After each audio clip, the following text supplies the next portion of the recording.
දුටුව ලස්සන ලෝකය අද කොයින් හෝ හිමිහිට ඇවිදින් මිදුල දිගේ.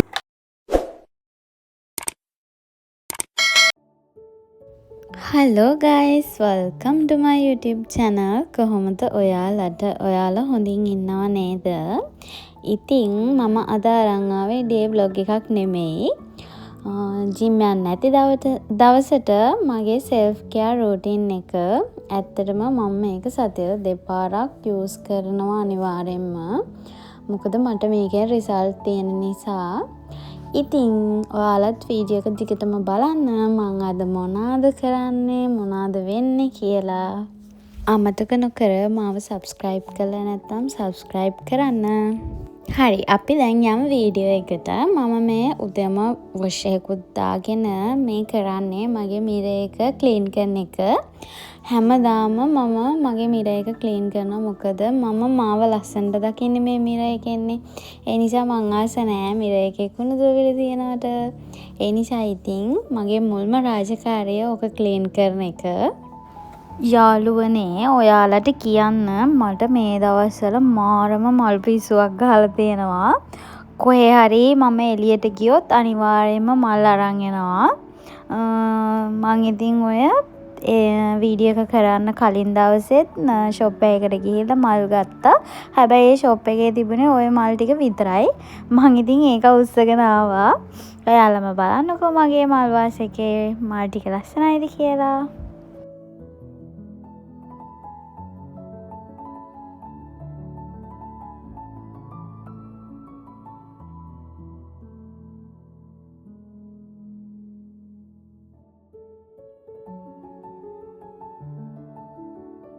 හරි, අපි දැන් යන් උදේට කන්න මොනවා හරි හදාගන්න.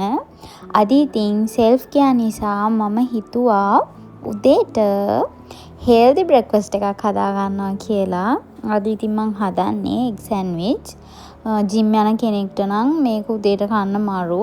යාළුවනේ, ඔයාලත් මම වගේද? මට නම් ගොඩක් වෙලාවට මගේ උදේ කෑම එක මිස් වෙනවා. ඕගොල්ලොත් මම වගේද උදේට කන්නේ නැද්ද? හැබැයි එහෙම කරන්න එපා.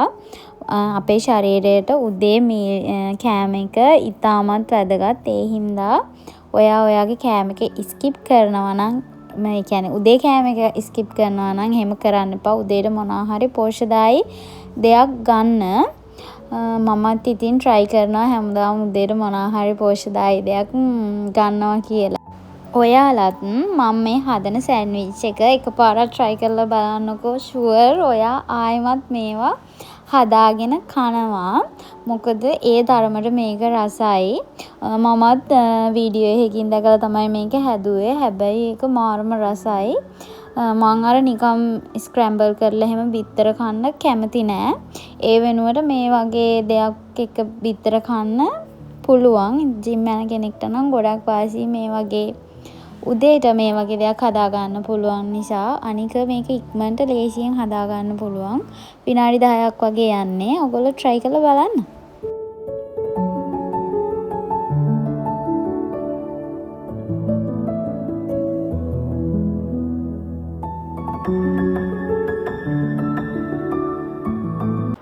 හරි, බ්‍රේක්ෆාස්ට් එකෙන් පස්සේ මම දැන් යන්නේ මගේ ස්කින් එක ගැන ටිකක් බලන්න.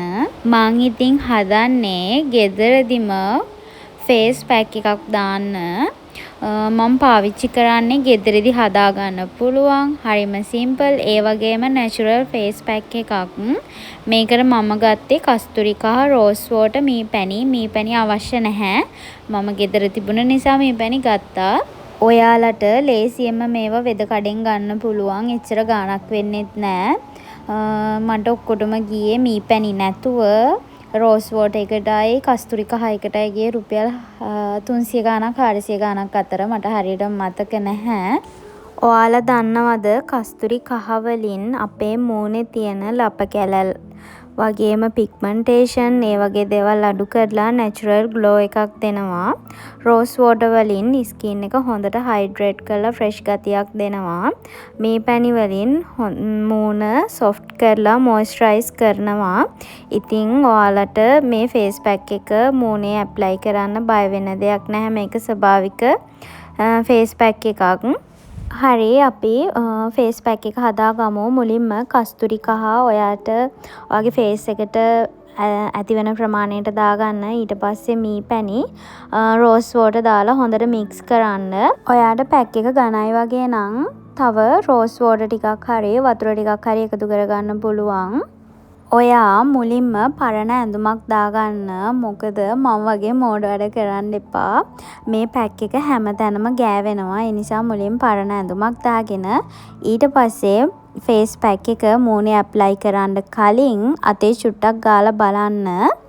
අතේ චුට්ටක් ගාලා විනාඩි 15ක් විතර ඉඳලා ඔයාට ඇලර්ජි එකක් ආව නැත්නම් මූණේ ඇප්ලයි කරන්න. මොකද අපි මොන ෆේස් පැක් එක ඇප්ලයි කරත් චුට්ටක් අතේ ගාලා අපිට ඇලර්ජි වෙනවද නැද්ද කියලා බලලා තමයි ෆේස් එකේ ඇප්ලයි කරන්න ඕනේ. ඒක ඔයගොල්ලෝ හොඳට මතක තියාගන්න.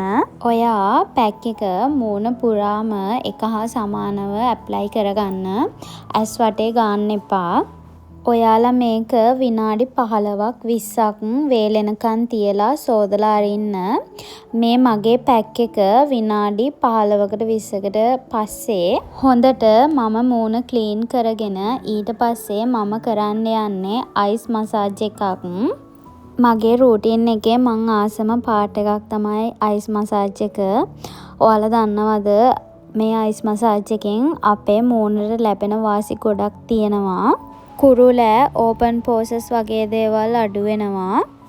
මූණේ ලේ ගමනාගමනය වැඩි වෙලා සමට ස්වභාවික දීප්තියක් ලැබෙනවා. ඔය වගේ ගොඩක් දේවල් අපේ අයිස් ට්‍රීට්මන්ට් එකෙන් ෆේස් එකට ලැබෙනවා. ඒ නිසා ඕගොල්ලොත් ඩේලි හැමදාම මේක කරන්න. උදේ නැගිටපු ගමන් කරන එක ගොඩක් හොඳයි. ඇත්තටම මේක මූණේ ඇප්ලයි කරනකොට මාර ෆ්‍රෙෂ් ගතියක් ලැබෙනවා. ඕගොල්ලෝ try කරලා බලන්නකෝ. ඊට පස්සේ ඔයාගේ ෆේස් එක හොඳට තෙත මාත්තු කරන්න. අන්තිම ස්ටෙප් එක විදිහට මම මගේ ෆේවරිට් ටෝන එක මූණට ඇප්ලයි කරනවා. ඔයාලට මෙතනදී ටෝන එකක් හරි මොයිස්චරයිස් එකක් හරි ඇප්ලයි කරගන්න පුළුවන්. ටෝන එකකින් අපේ ස්කින් එකේ pH බැලන්ස් එක හරියට තියාගන්න උදව් වෙනවා. අන්තිමටම මම මූණට පොඩි මසාජ් එකක් දෙනවා. මේක ඔයගොල්ලෝ කරනවා නම් ගොඩක් අත තද කරලා කරන්න එපා. ලාවට හිමීට කරන්න. ඔයගොල්ලොන්ට පේනව නේද වෙනස? නැචරල් ග්ලෝ එකක් ඇවිල්ලා තියෙනවා. ඉතින් ඔයගොල්ලෝ try කරලා බලන්න. ඉතින් යාළුවනේ අද මගේ සිම්පල් මෝර්නින් සෙල්ෆ් කෙයාර් රූටින් එක මෙතනින් ඉවරයි. ඔයාලටත් පුළුවන් දවසකට විනාඩි 20ක් 30ක් වෙන් කරලා මේ වගේ පොඩි සෙල්ෆ් කෙයාර් රූටින් එකක් කරන්න. ඕගොල්ලෝ මේක try කරලා බලලා ඕගොල්ලොන්ගේ අදහස් කමෙන්ට් කරන්න අමතක කරන්න එපා. එහෙනම් ඉතින් අදට ගිහිල්ලා එන්නම්.